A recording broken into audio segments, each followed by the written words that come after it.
2019, another Motobuilds, and we were invited by Zach Lucero once again to join.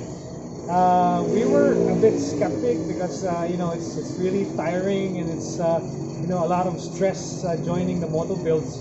But we were really tempted because we were going to be competing with like the best of the best again. We got JB Borromeo of STKD, the tandem of another top motorcycle builder, Jeff Ilagan, and of course this is an international bike builder from Japan. His name is Mark Masa from Mark Masa Moto in Tokyo, and tandem of husband and wife, Carlo from the very young guy from Binyan, Laguna.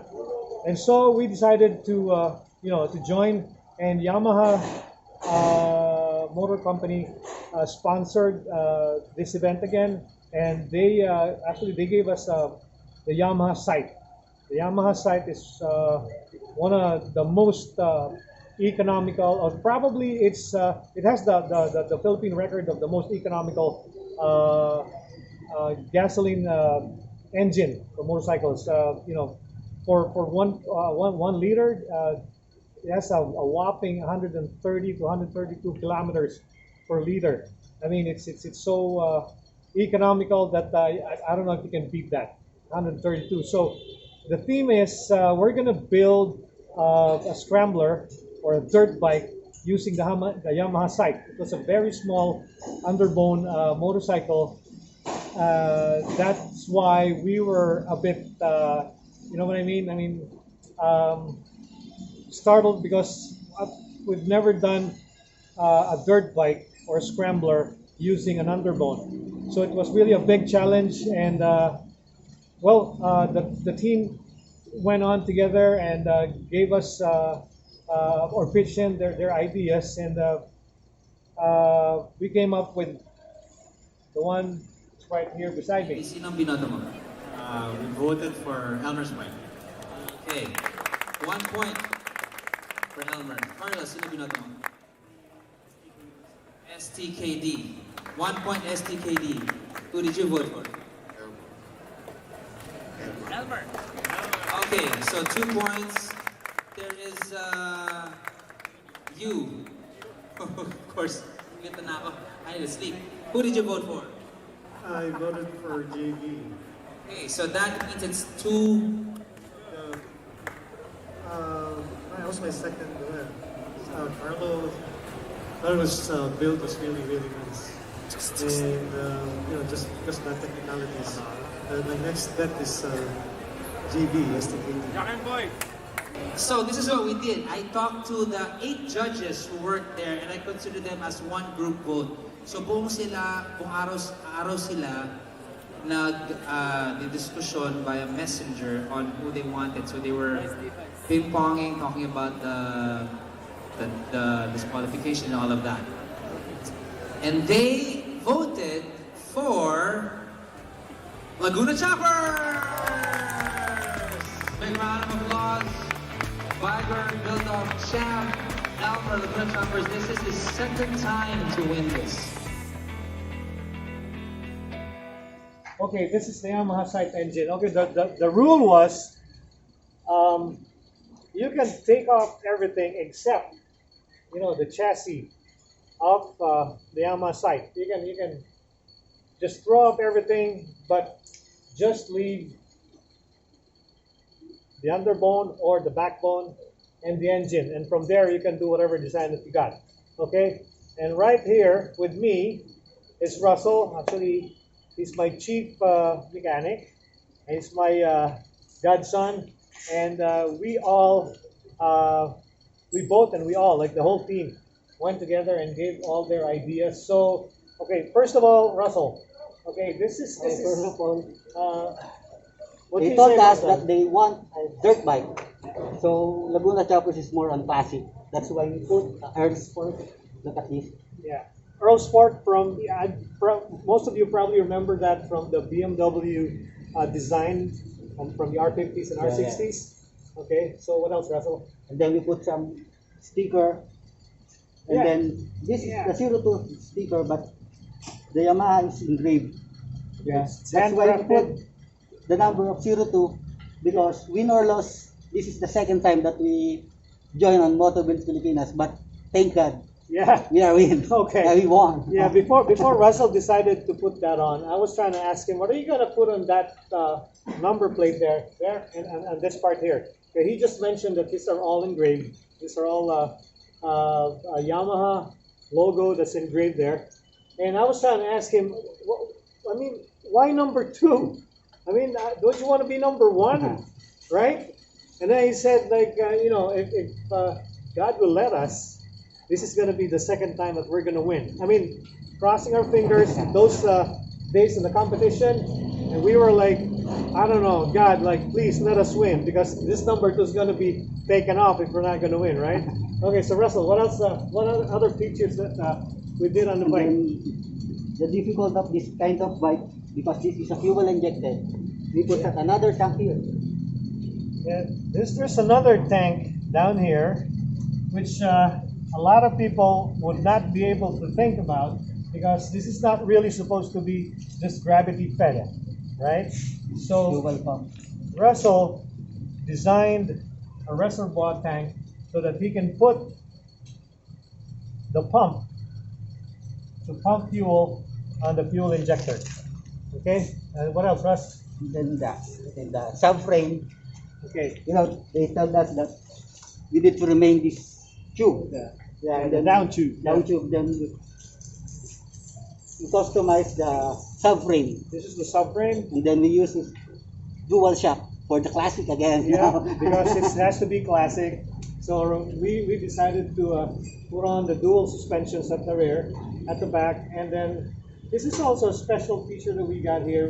Russell and I decided not to put it directly on the swing arm. This is, if I may say, Russell, this is also something that we built by hand.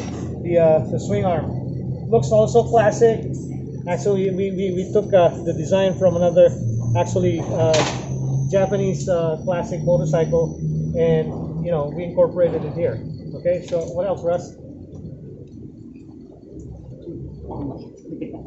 Oh, right around is the muffler. Say something about that, Russ. And then the muffler, we put it on the top because of the dirt bike. Yeah. That is dirt bike, and then Yeah, another 02 here. Also handcrafting. This is a hand engraved Yamaha logo. Okay, and this is the airbox. Okay, tell us more about this, Russell. This is actually not supposed to be here, but this is what we designed. This is where the air cleaner or the airbox is located. So, and then we decided to get the muffler up on top because it's a dirt bike, so it's supposed to be right here. I mean, so that water won't be going inside the pipe, right? Okay, and what else, Russ? And the tank. Tell us more about the tank. This is a plastic tank. Okay. Before we decided to sell the bike, there was like no lightings or no mirrors or anything. It's just plain like a production bike that you can just ride on and go to the tracks or go trailing, right? But since it's going to be used on the road after we deliver this later on, the new owner wants to have some lightings on it. And then Russell, tell me about the fenders. This is also a fender that we it's also handmade fender. yeah, and we had it chrome. We had it from it for the old bike. Yeah, to make it look really classic. So, and you see this, we carved this from bare metal plates, and this is like seamless gauge 40 tubes, and also this we bended this using our hands, no machines or nothing like that, and we got aluminum wheels. We got a special engine guard at the bottom. You want to take a peek of this? You see this? Come take a closer look. There's a sight, or Yamaha sight. This is also engraved right there. Yep, and see all the way down. is a splash plate or an engine guard or whatever you may call it. And like what we usually do in Laguna Choppers, or at Laguna Choppers, we don't want to buy anything over the counter. What we usually do is we think about it. That's why it takes longer to build, any project that we got, since everything's done by the bare hands. So, Chief Russell, hey, Russell, come here. So, every time that we do this, you got to be thinking about. Back in the old days, we try to draw everything to make, do a plan, and so from one step at a time. Then we try to do the fork and everything. We have a master plan, but with this, it's all in the mind. We don't have any drawings or anything like that, right, Russ? I want to tell you something about Russell. Okay, Russell started working with me since he was what? 12 years old. 12 years old. Yeah. Okay, this is not child labor or anything like that. He's my godson. He's studying, and at the same time he was trying to help out in the shop. And how old are you now, Russ? I'm 21 right now. Then turning 21? I'm 29. Oh, sorry. You're trying to fool everybody. You're 29. What do you mean 21? That's like what? -8, right? Anyway, he's started with Laguna Choppers. We were the first team in Laguna Choppers. It was him and me, just in a small shop. That was way back actually. I can't remember, like 15 years ago when he started with me. And I started in 1995, and he was like just a small boy. And now we're doing anything that they can think about. Scooters, scramblers, choppers, bobbers, you name it. I mean, it's here. And Chief Russ is with me. Now he's got 2 kids, and he's still growing strong. And we're still building a lot of motorcycles like this. So Russ, give them some tips if they wanted to be a bike builder. You want to be a bike builder? Just praise for the God first, and then be cool. Don't be so boastful for the others builder. Because if you are going to boastful, you are going down. Yeah. Yeah. So first tip of Russell is always pray before you build something, and try to have or always have that humility, and be humble. Be humble. Yeah, always. Okay. So we're gonna be delivering this. I hope the owner will love what we did for his motorcycle. And this is Elmer of Laguna Choppers with my chief, Russell. So keep on watching Laguna Choppers vlog. Don't forget to subscribe and share. And for this pandemic, don't forget your mask, wash your hands, and Social distance. social distancing. Rock and roll.